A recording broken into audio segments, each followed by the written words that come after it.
দর্শক, আমি এই মুহূর্তে রয়েছি চ্যানেল এস এর ডিজিটালের সঙ্গে রুহুল আমিন কিবরিয়া বগুড়া। আমরা ওমর 21শে ফেব্রুয়ারি দিবস উপলক্ষে, মাতৃভাষা উপলক্ষে বগুড়া জেসাস আয়োজিত শহীদ খোকন শিশু পার্কে যে বই মেলাটির আয়োজন করা হয়েছে, এখানে বিভিন্ন লাইব্রেরি থেকে বিভিন্ন প্রকাশনী থেকে স্টল দিয়েছেন। এখন আমরা এই মুহূর্তে কথা বলবো একজন লেখক, পথিকমর, সিনিয়র সাংবাদিক। উনি একটি বই লিখেছেন। আমি একটু ওনার সঙ্গে কথা বলবো। ওনার আসলে এই বই লেখার পিছনে ওনার প্রত্যাশা কি, উনি আমাদের কি এটি ব্যক্ত করবেন। জি, ধন্যবাদ আপনাদেরকে। আসলে আমার এটি তৃতীয় কাব্যগ্রন্থ, ফিরে যাও মানুষের পল্লী থেকে। এটি মূলত বিগত ফ্যাসিস্ট সরকারের আমলে সাধারণ মানুষ যে নির্যাতনের শিকার হয়েছে, বাংলাদেশি মানুষ যারা অধিকাংশরাই সেই সরকারের দ্বারা নির্যাতনের শিকার হয়েছে, সেই নির্যাতনের কষ্টগুলো, সেই মানুষের দীর্ঘশ্বাসগুলো নিয়েই মূলত এই কবিতাটি লেখা, এই গ্রন্থটি লেখা। এটি আমার তৃতীয় কাব্যগ্রন্থ।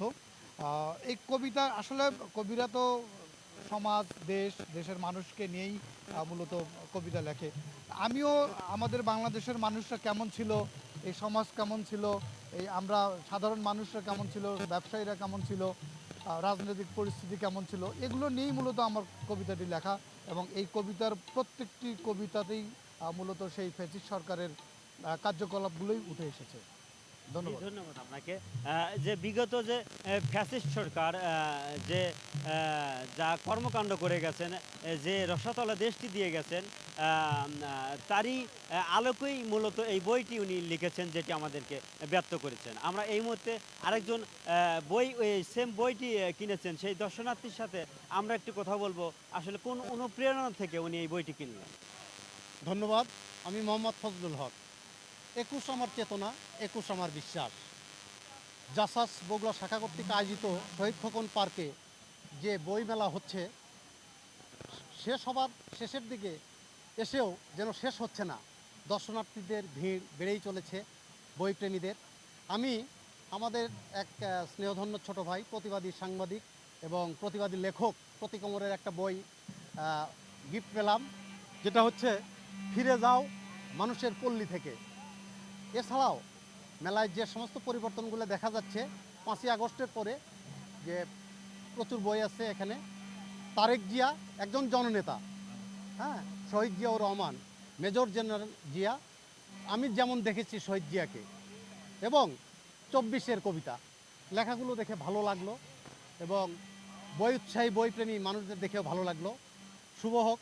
ধন্যবাদ জাসাস বগুড়া জেলা শাখাকে, ধন্যবাদ চ্যানেল এসকে। ঠিক আছে, আপনাকেও ধন্যবাদ। আমরা এই মুহূর্তে কথা বলবো দর্শনার্থীর সাথে, যারা আসলে বই কিনতে এসেছেন, বই পিপাসু যারা রয়েছেন, আমরা একটু তাদের সাথে কথা বলবো।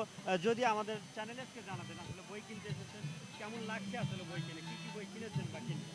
ভালো লাগছে। এখানে যে বই মেলা হচ্ছে বগুড়াতে, আমার খুবই ভালো লাগছে। আমি ছোট বাচ্চাদের বই কিনেছি কয়েকটা, আমার মেয়ের জন্য, আমার ছেলের জন্য গল্পের বই কিনেছি। আপনারা যেটি শুনতে পেলেন, উনি ওনার পছন্দের বই কিনেছেন, এমনকি ওনার বাচ্চার জন্যেও বই কিনেছেন। আমরা এই মুহূর্তে আরেকজনের সঙ্গে একটু কথা বলতে চাই। যদি আমাদেরকে একটু আপনি আপনার কথা যদি একটু জানাতেন, আসলে কেমন লাগছে মেলা দেখতে? খুবই ভালো লাগছে এতদিন পর বই মেলাতে এসে, এখানে বগুড়াতে প্রথম আসা, ভালো লাগতেছে। ঠিক আছে, ধন্যবাদ। আমরা আরও একজনের সঙ্গে কথা বললাম। এবার আমরা কথা বলবো আরও কিছু দর্শনার্থীদের সাথে, যে যারা বই মেলাতে ঘুরতে এসেছেন, এমনকি বই কিনতে এসেছেন, এমনকি মেলাতে কেনা বেচা কেমন হচ্ছে ভাই।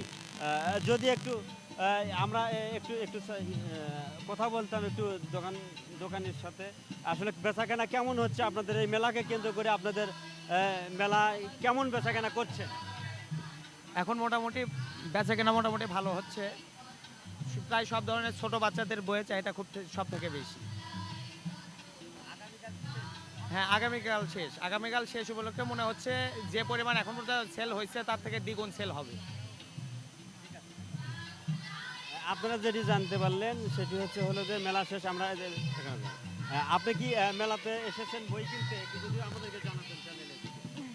বাচ্চাদের কাছে সাথে আসছি, ঠিক আছে, কি কি বই কিনলেন বা কি কি কেনা কেবলই আসা হইলো। বই কিনবেন? এখনো সেভাবে চিন্তা ভাবনা নাই, বাচ্চা দেখতেছে সেই জন্য আসলে এদিকে আছে।